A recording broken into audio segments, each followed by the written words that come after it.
दूसरे पद में क्या कह रहे हैं कवि। दूसरे पद में कह रहे हैं, देखिए यहाँ पर भी बड़ा सुंदर वर्णन कवि ने किया है।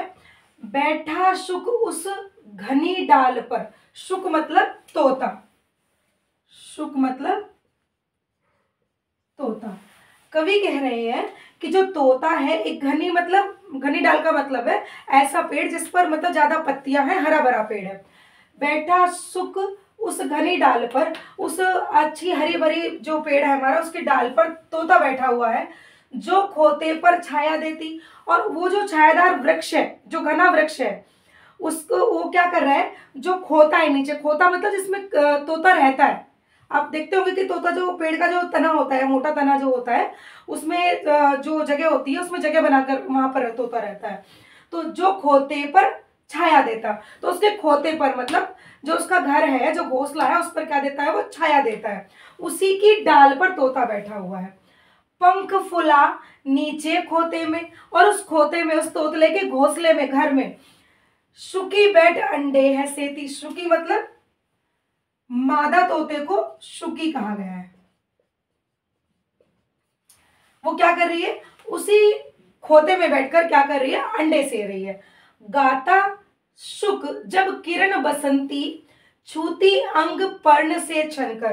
देखिए, गाता शुक, जो तोता है वो गाना शुरू कर देता है। कब गाना शुरू कर देता है, जब किरण बसंती। बसंती किरण किसकी कही गई है, जो सूर्य की किरणें हैं उनको बसंती किरण कहा गया है। छूती अंग पर्ण से छनकर, पर्ण मतलब पत्ता। वो कह रहे हैं कि तोता जो है गाना शुरू कर देता है कब, कि जब पत्तों से छनकर, सूर्य की जो किरणें हैं पत्तों से छनकर उसके अंग को स्पर्श करती है, उसके अंगों को छूती है, अर्थात तोते को स्पर्श करती है। अब पत्तों से छनकर कैसे बेटा, कि आपको पता कोई छायादार पेड़ है और ऊपर जब सूर्योदय हो रहा है तो उसकी किरणें क्या होंगी, पत्तों पर पड़ती है, लेकिन पत्तों से जाती हुई जो जहां जहां जगह होगी वहां से नीचे भी जाएंगी, तो कहां तक आ रही है, तोते पर आ रही है। तो जब ये किरणें तोते पर पड़ती हैं तो तोता क्या करता है, गाता है। किंतु किंतु शुकी के गीत उमड़ कर रह जाते स्नेह में सनकर।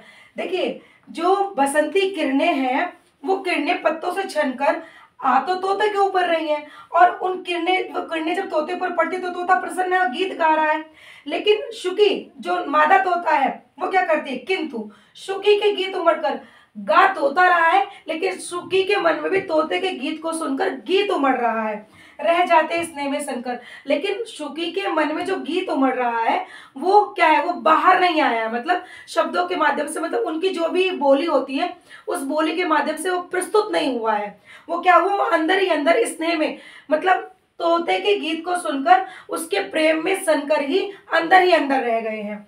गूंज रहा सुख का स्वर वन में, उस तोते का स्वर वन में गूंज रहा है, और लेकिन गा तोता रहा है, स्वर तोते का गूंज रहा है, लेकिन फूला मन सुकी का पर है। वो कह रहे हैं कि लेकिन मन मग्न होकर मन किसका फूल रहा है, शुकी का फूल रहा है। गीत अगीत कौन सुंदर है, अब बताइए गीत अगीत कौन सुंदर है, इन दोनों में से सुंदर कौन है। मतलब गीत सुंदर है, तोते ने जब बसंती किरणें पत्तों से छनकर उसके ऊपर आई, जब जो गीत गाना शुरू किया, प्रसन्न होकर अपने मन की जो भावनाएं हैं वो प्रकट की, तो वो गीत सुंदर है, या उसके गीत को सुनकर उस खोते में बैठी हुई जो तोती है, मादा तोता है जिसको हम कहें, तो उसके मन में जो गीत उमड़ता है लेकिन वो शब्दों के माध्यम से प्रकट नहीं करती है, और गा तोता रहा है, मन उसका फूल रहा है, ठीक है, मतलब खुश वो हो रही है, प्रसन्न वो हो रही है, उसके अंदर भी गीत उमड़ रहा है, लेकिन उसने शब्दों से क्या किया, उसको प्रस्तुत नहीं किया है। तो इन दोनों में से तोते का या मादा तोते का, दोनों में से कौन से का गीत सुंदर है, जो गाया गया गीत वो, या जो गीत नहीं गाया गया, जो अगीत है वो, गीत अगीत कौन सुंदर है। फिर कवि प्रश्न करता है, सोचता है कि गीत अगीत कौन सुंदर है, अर्थात इन दोनों में से सुंदर कौन है। अब देखते हैं दूसरे पद में क्या